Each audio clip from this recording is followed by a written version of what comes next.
we're gonna check out this video, and it's from a channel that I loathe. I hate the channel. I hate everything about them except some of their guests. So that's why, like, we're clicking this. We're gonna see how it is, and if the guest is good, then we're gonna have a good time, because I do like the topic. It's just that oftentimes not all their guests are bad, as I was saying. So sometimes I try to look past the channel and the messaging and all that nonsense, and I'm like, oh, this is a good guess, for instance. I don't know if today is the case, but we'll see. Let's stop with the music, even though it is Oblivion, but we'll get back to it. A little fade out because I'm a pro. Okay. All right then, so here's what we're looking at today to start the stream.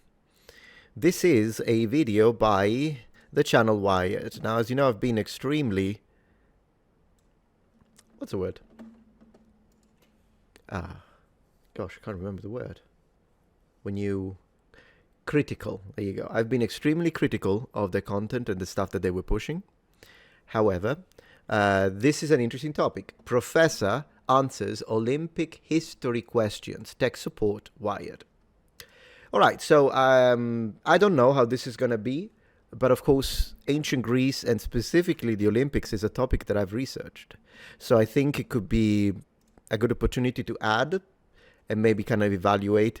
And for those who say, but who do you think you are? She's a professor. I know, but these days, I would say that simply being a professor or having a degree is not an automatic, like, well, she's the pro or he's the pro. We have seen plenty of professors pushing absolute, complete, total nonsense because they're pushing a message and they are literally forfeiting, as far as I'm concerned, their degree.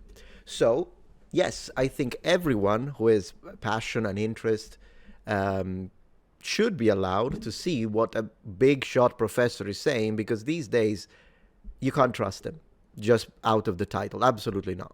Absolutely not. But maybe she's one of the good ones. So, and plus we're doing this together as a community, because maybe there's something I'll say, but then there are people in the comments that are more knowledgeable than me, 100%. I'm happy to admit that. And so maybe some of you will say, oh my gosh, she said that, it's actually like this. Then we review it together, we double check it. There's nothing wrong. It's a community thing. Knowledge is of the people. And we are the people, ladies and gentlemen. So let's jump right into it and let's see what we can learn about ancient Greece and the relationship with, as we said, the Olympics. Let's go. I'm Amy Bass, professor of sports studies. I'm here today to answer your questions from the internet. This is Olympic History Support. I'm all for it.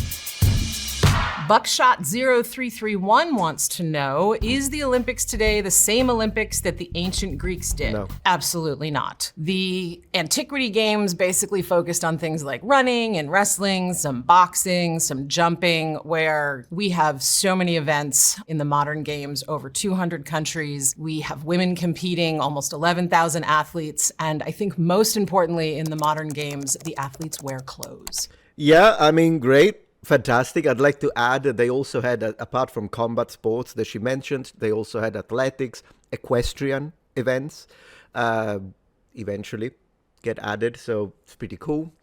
With that being said, wrestling, of course, they did have quite a few disciplines, not as many as modern Olympics, which I believe, correct me if I'm wrong, currently we have 43 sports. But yeah, I think the one thing that one would immediately notice is the fact that they were not clothed. So there is that. Good answer so far.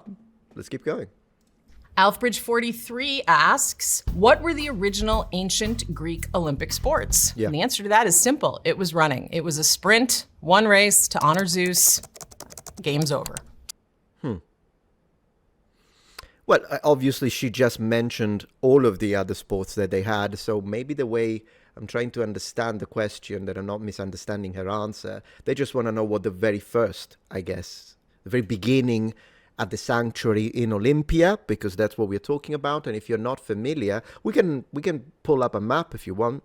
But basically, Olympia would be in the west center of Greece, in the area called Peloponnese. That's where the city was, and the sanctuary, which, as she say, was dedicated to Zeus.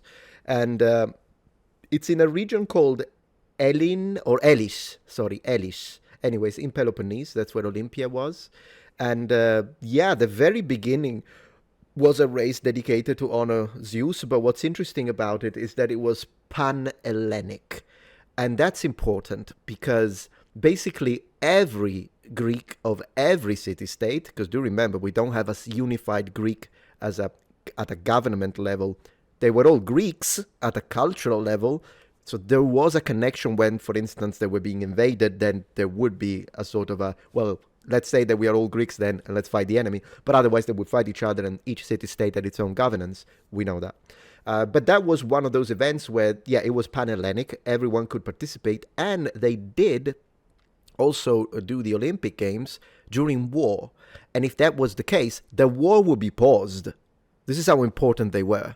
TW Chanda asks, was Cool Runnings a true story? So Cool Runnings, of course, is the film made about the Jamaican bobsled team. And there is a Jamaican bobsled team. They're actually pretty good now. And I think that the Jamaican bobsled team sort of has that cultural hold on everybody because it is a classic fish out of water story. There's no snow in Jamaica. There's no bobsled runs in Jamaica. Right. But they do have a running culture. And so that idea of fast runners pushing a bobsled became that kind of a dream. And thus we have Cool Runnings. I don't know anything about this, so I'm just going to have to rely on her information and learn. The one thing I want to say, though, is I absolutely love the Jamaican accent. Goodness gracious. I freaking love it. I don't know about you, but I think it's fascinating. I have a little trouble understanding it sometimes. I'm not going to lie. But I mean, it still sounds really cool. Next. Jazz Light Garage 2799 wants to know who's the biggest underdog to win a gold medal. That, I think almost everyone will agree, took place in Salt Lake City in 2002 when Australian short track speed skater Stephen Bradbury won gold. He was so far behind the leaders, which was tons of Korean skaters, American Apollo Anton Ono, who was the headline of the Salt Lake Games. They had a massive pileup, which happens a lot in short track. It's basically roller derby on ice. Bradbury was so far behind the leaders that he was able to avoid and step over the carnage in front of him to skate across the finish line first. Everybody else had to crawl. Ralph?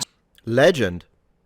I don't know anything about modern Olympics. I'm going to be honest. The only thing I know is what I watch is exclusively combat sports or martial arts, should we say. And I watch taekwondo, karate, I watch judo, I watch fencing. They should absolutely add HEMA. I don't even know why they haven't. I think they only have 2 sports that begin with an H. So come on. And then what else do I watch? Boxing, of course. I do love a good boxing. And by the way, they did have boxing in ancient Greece. They had wrestling, they had pankration, but they also had boxing. And in fact, in ancient Greece, to give you a little fun fact, it was considered the most violent of all the sports. And an interesting fun fact is that they didn't have boxing gloves, but they did there are sources that tell us that they would wrap the hands of the boxers, the pugilists, in leather. Another fun fact is that the Romans really liked that, but the Romans being the Romans, they decided, how about we make it more interesting and add some lead inside those wrappings, just to make it more, that's the Romans for you. What you want me to say?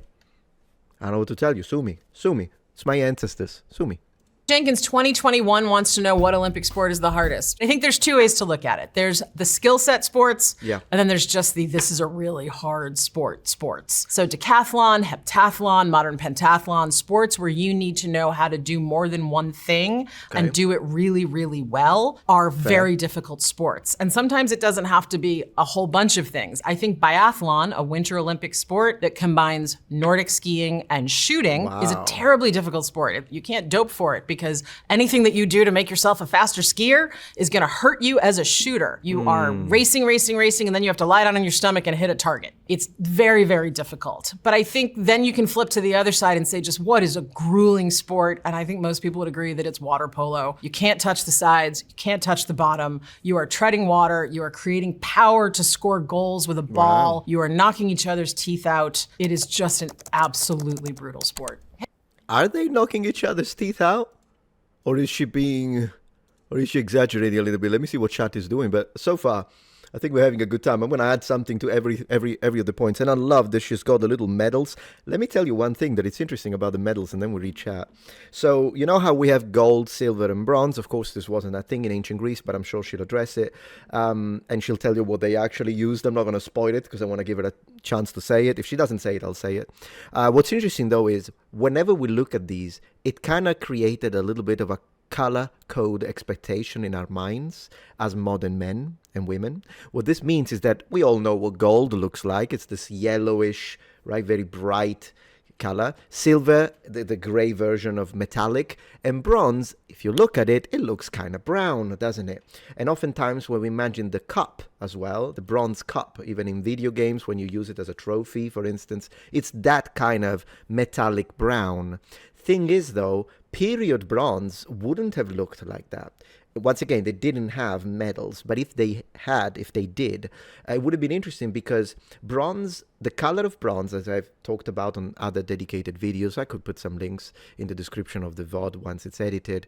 The color of bronze is dependent on its constituents. And when you say bronze, do keep in mind that it's a massive umbrella term because literally bronze is chocolate. Because it's all chocolate, but then you have hazelnut chocolate, mandarin chocolate, white chocolate, orange chocolate, mint chocolate. So bronze is chocolate.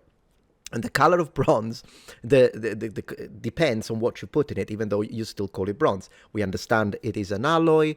And interestingly enough, metal, the kind of bronze that was used for weapons and armor, most of the times would have looked like a dull gold hue. So if they were to make a bronze medal in period, it would have either looked dull gold, or that's how we should imagine spears and armor of the classical period. Or if the contents of copper was significantly high, it would have been reddish in color.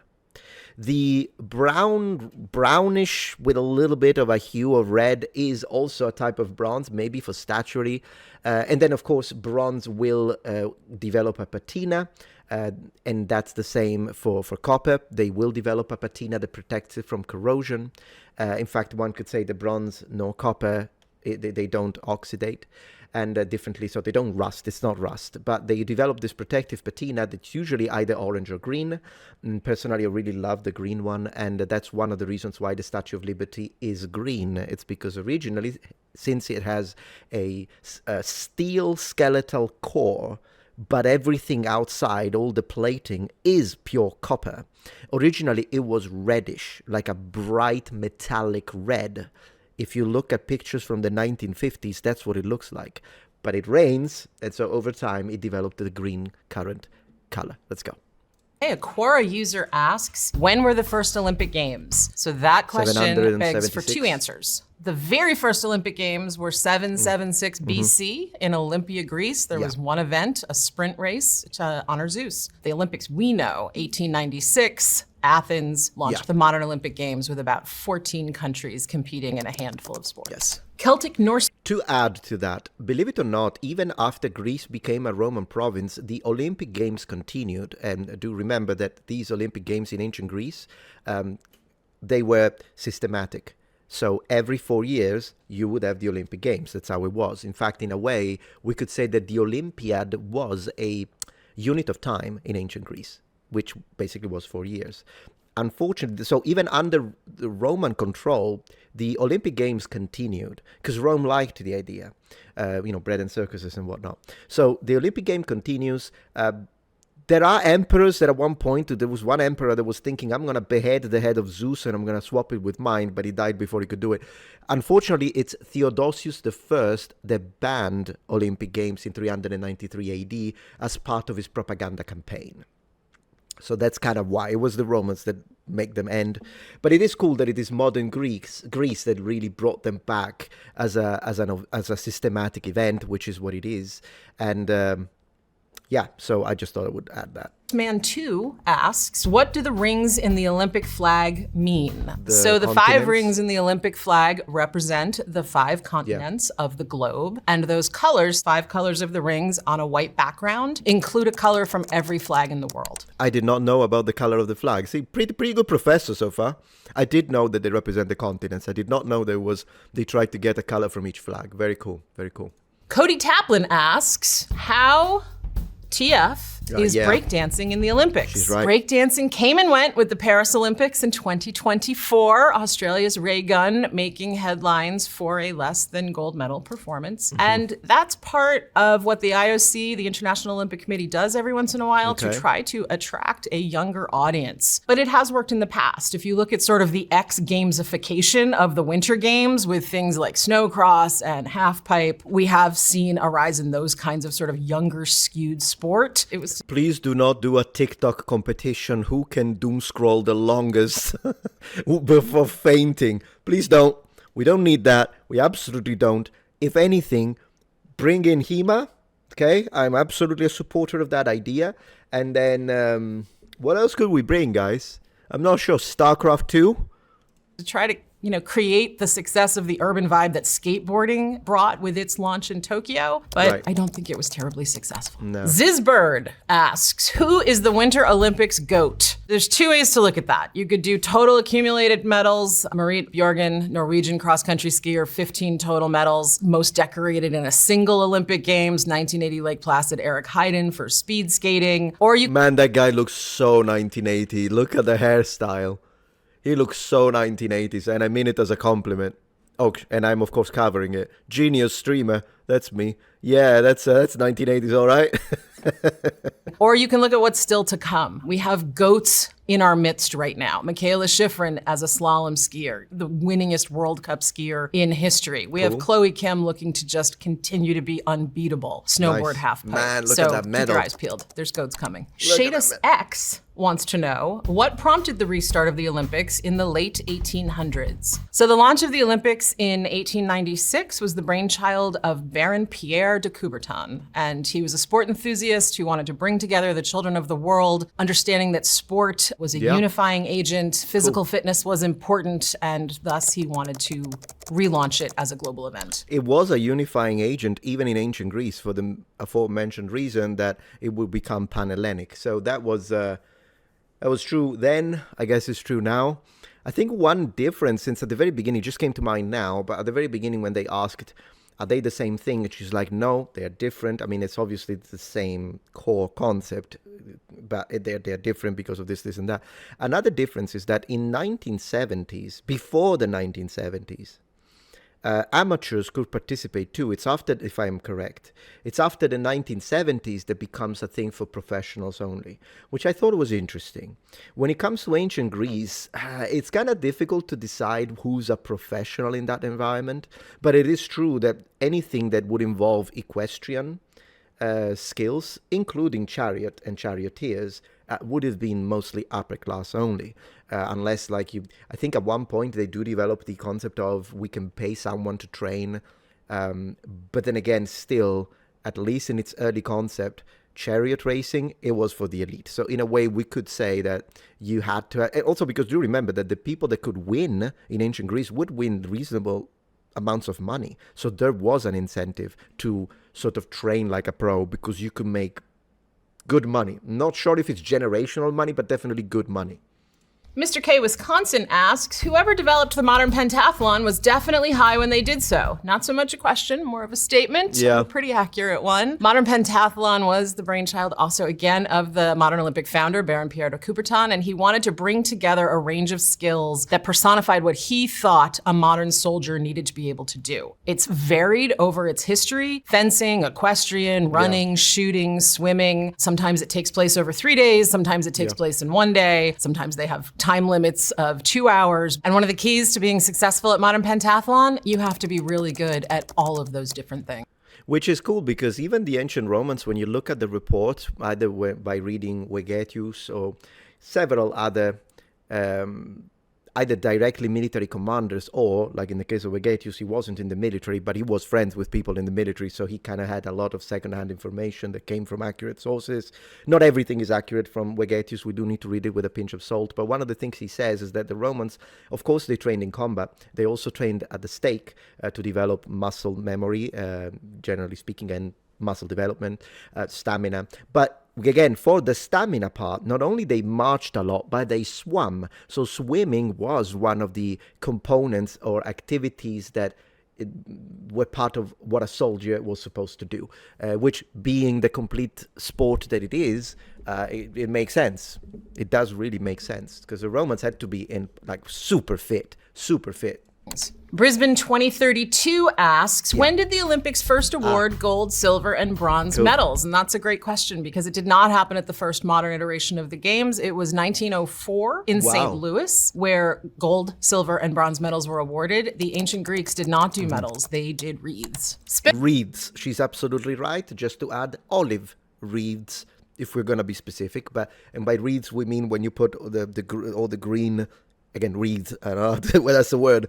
And you put it around your head, right? Kind of similar to what you wear when you get a degree at a university in some cases. That's what I wore, by the way, when I got my degree. I might see if I can find a picture of me because I did wear that in my head. Anyways.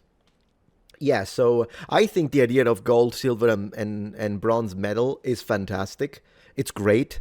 I think it's really fun, rather than being like, you won and you're second, you're third. Now it's cool, the medalists. I freaking love it. Sustainable Sports wants to know, what was the most memorable moment in Olympic history? Wow. This is a hard one because it depends on what you prioritize. Yeah. Recently, Simone Biles in Paris throwing a Yurchenko double pike on the vault. First woman to ever land that in Olympic Games, something they couldn't even score. It was so difficult. Looking at Jesse Owens' 4 Olympic golds in Berlin in 1936, so-called Hitler's Games, having a Black American pull that feat off. But even how was he allowed? I'm actually surprised. Even with those two amazing things, I think most people would say 1980, Miracle on Ice, Lake Placid, U.S. hockey team defeating the Soviets in the semifinal, and then going on to win gold against Finland. GG Lazy America. Condition Zero brings an excellent question. Who are some Olympic athletes who dominated their sport to the same or greater degree as Simone Biles dominates gymnastics, and Michael Phelps in his prime dominated his swimming events? Okay. One of the things about who dominates a sport and has the most medals in the Olympics is that some sports, like gymnastics and swimming, have a lot of events that one athlete competes in, so they accumulate a lot of medals. Yeah. But I like to look at an athlete like Al Order, who won the discus in 4 consecutive Olympic Games, gold medal over the course of 16 years. Ooh. So that's complete dominance, but he only gets 1 medal per Games, unlike Michael Phelps, who always brings home a haul of medals. For Winter Games, I would look at Norway's Marit Bjorgen, 15 medals in cross-country. Bjorgen. I can imagine her ancestors. Yeah. Skiing, 8 of which are gold, the most successful Winter Olympian. But then you want to look at a single Games dominant sport, and for that I would go to Eric Heiden, 1980, Lake Placid, 5 gold medals in speed skating. He sweeps the sport. Big Red Bear 2 asks, what restrictions were there on visitors to the 1936 Summer Olympics in Berlin, hosted by Hitler? Yeah. There were Black and Jewish athletes from the US and other countries. So Berlin in 36 is called by historians a facade of hospitality. The athletes who were competing, Jesse Owens being, of course, the standout athlete, they were almost propaganda tools. See, we're welcoming everybody. Look, there's a Black man on the field. They were not as hospitable to the visitors that were being welcomed into. Goodness gracious. Every single one is doing the raised right hand. Which, by the way, the Romans didn't do. Before anyone, call it the fascist salute, call it the Austrian Painters Fan Club salute. Just stop calling it the Roman salute, because it pisses me off every time. The Romans did not do it. There isn't a single piece of either iconography, written sources, anywhere which says, oh, the Romans did this. Either the politicians, the military, no one, the people, every time the emperor, nothing. The only things we see in the statues is the emperors do this. So like they're doing this, basically, to the crowd. That's it. And there's no reason to believe that the Romans did that. It's not mentioned anywhere. So there's that. The fascists in Italy, Mussolini, Gentile, they said that was the Roman salute as a way to give legitimacy to the regime. Still a lie, though.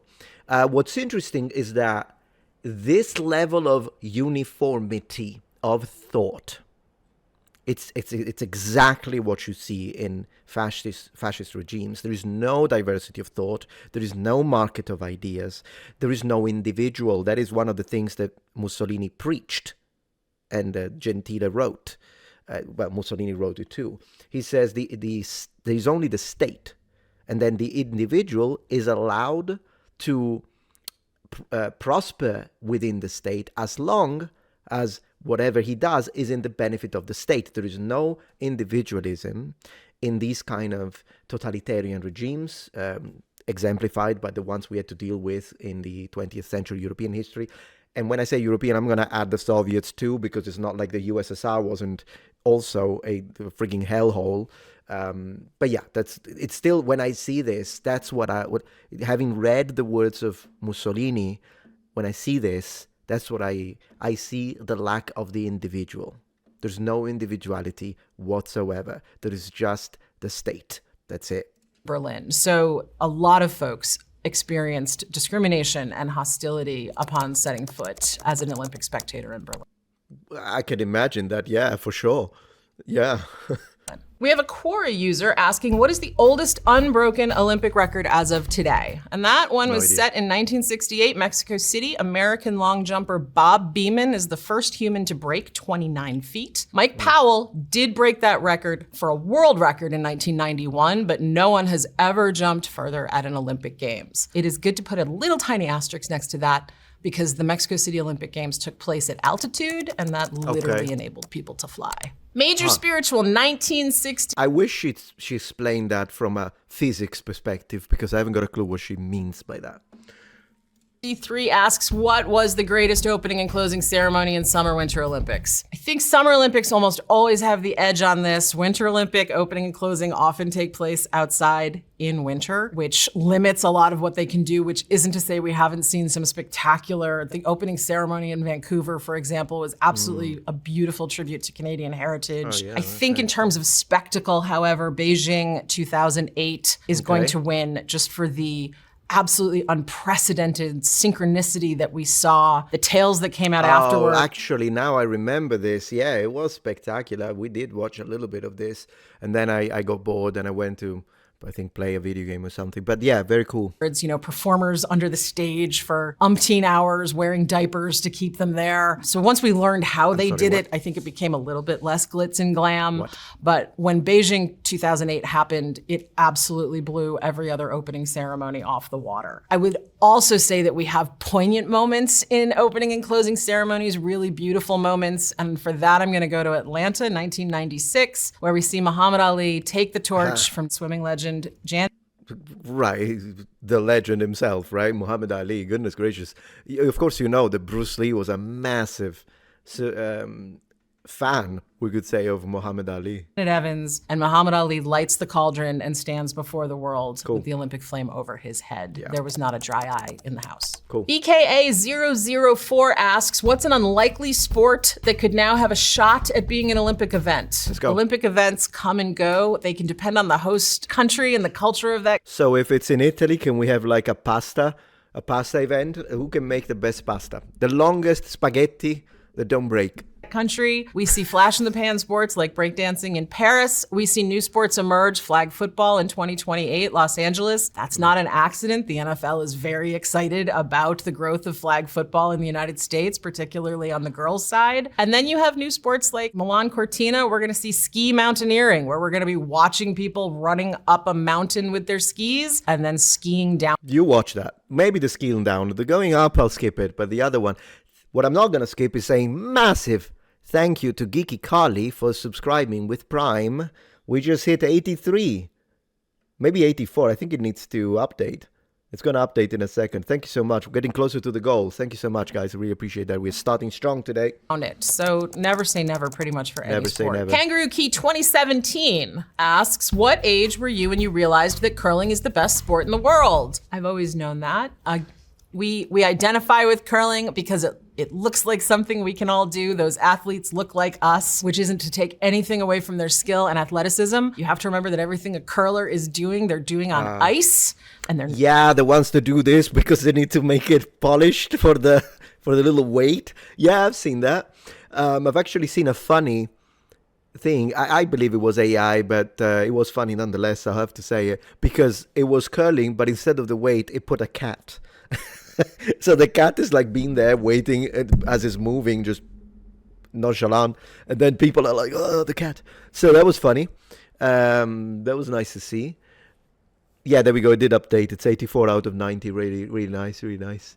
A long-time silent watcher on YouTube. Finally caught your stream. Love your videos for years, mate. Thank you for the great videos. Thank you so much, Kiki Carly. Really appreciate that. Awesome to have you here.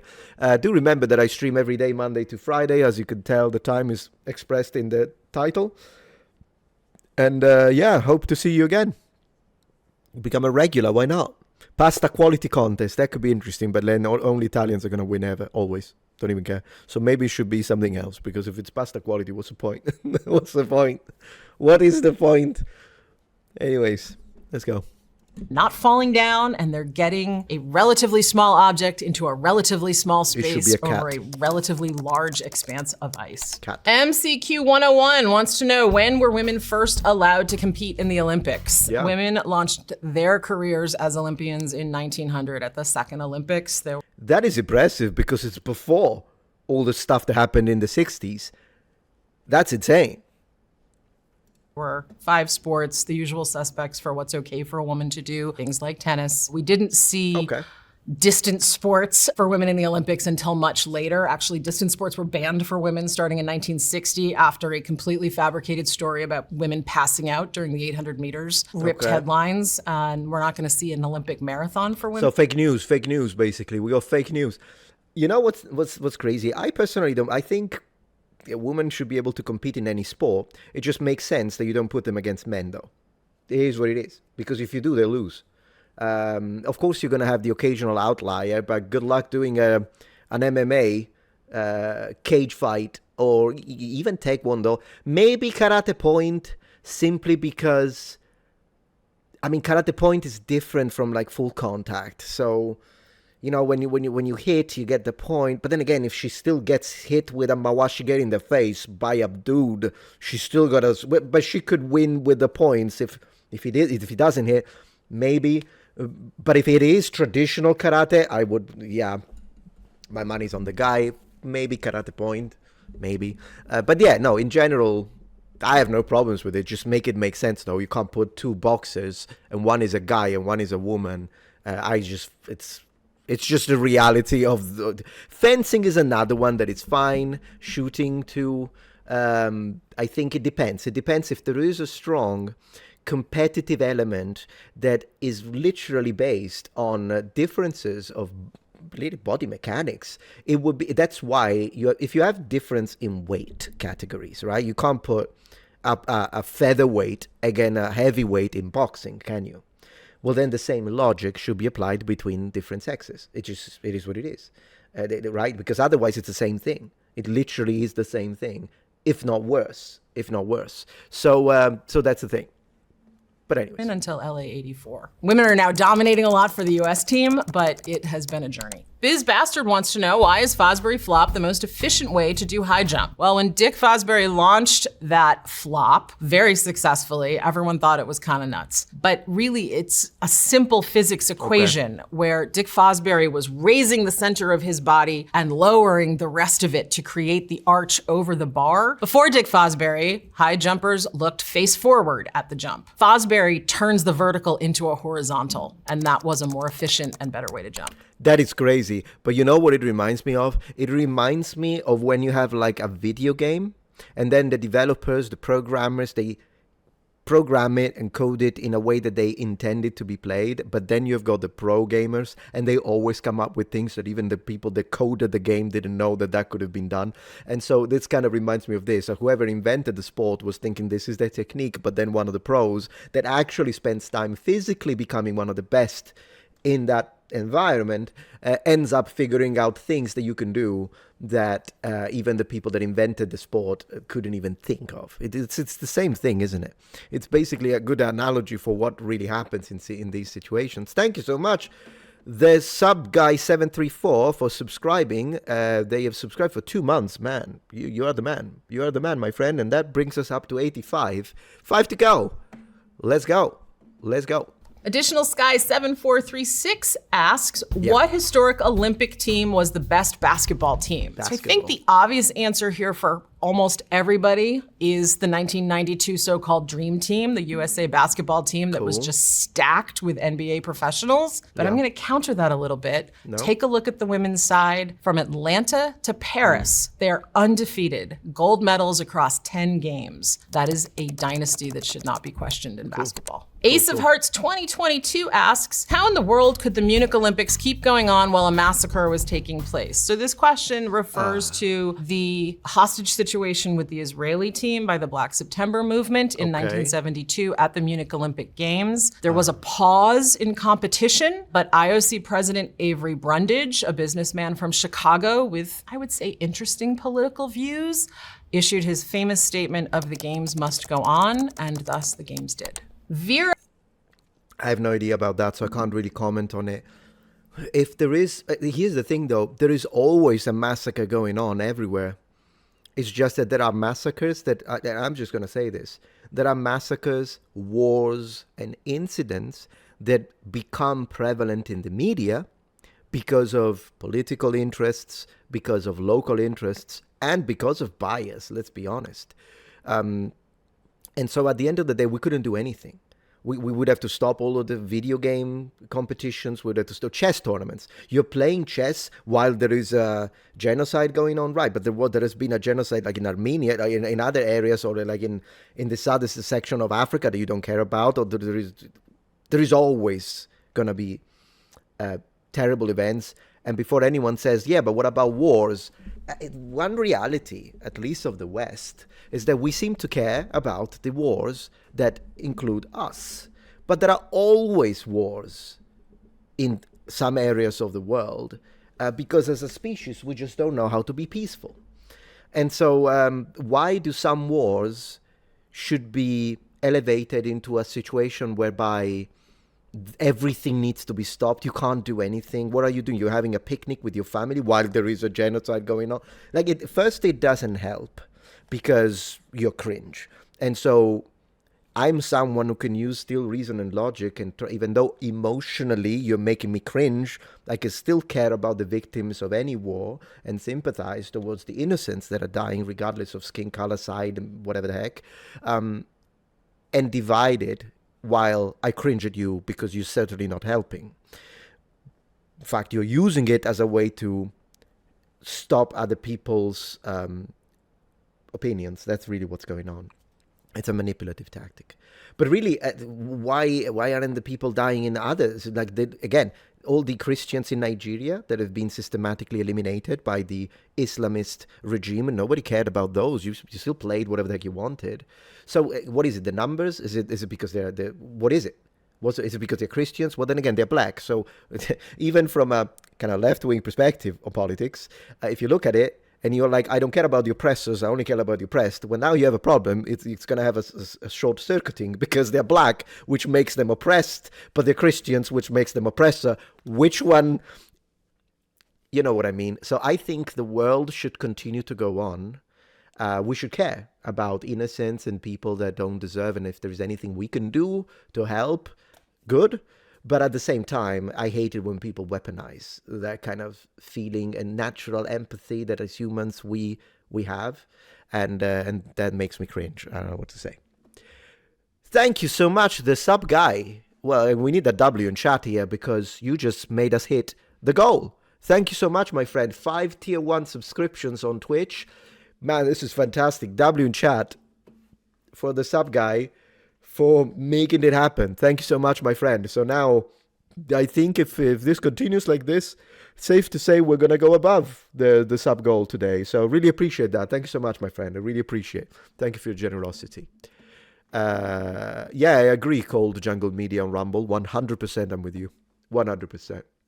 Enjoyer asks, the USA is one of the most prolific nations in the Olympics. What factors have led to this dominance? Well, the United States benefits from a lot of different weather systems and terrains. Also 300 million people, 350 million people. Here's the thing.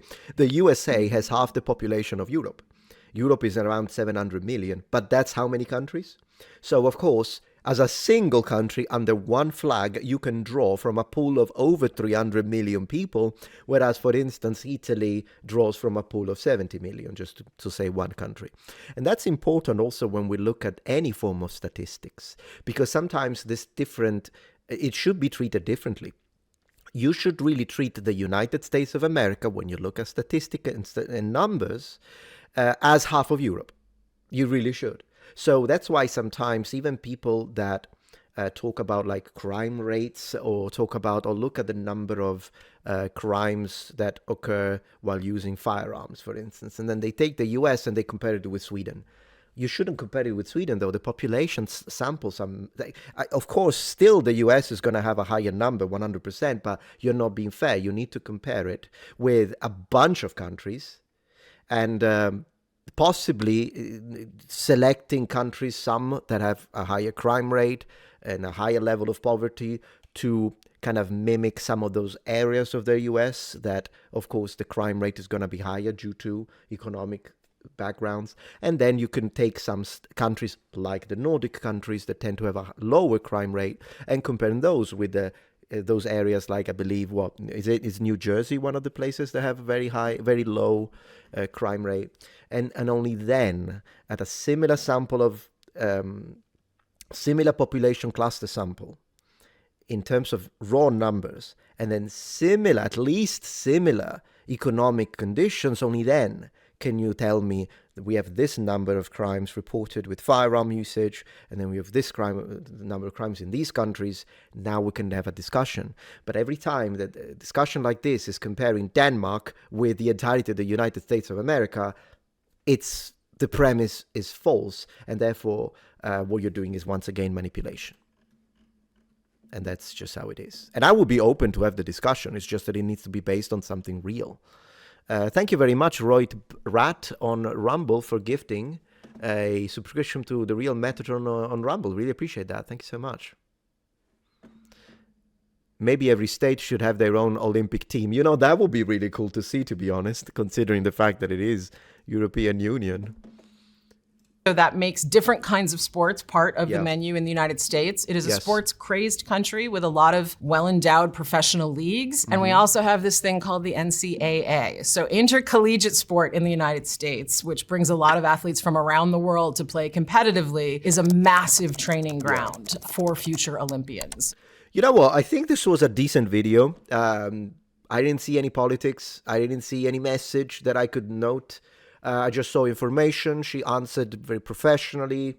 I liked it. I don't know about you, but this is one of those instances when I'm going to give Wyatt a pass, even though I absolutely detest the website and the people in charge. With that being said, this was a good one, so I'll be fair and I'll give it a like. The like being gained by her. She earned it. Not the website, not their nonsense. She earned it. Good video. Good video. I enjoyed it. That was the first one. Let's move to the next, my friends. As I say, busy stream. Busy stream.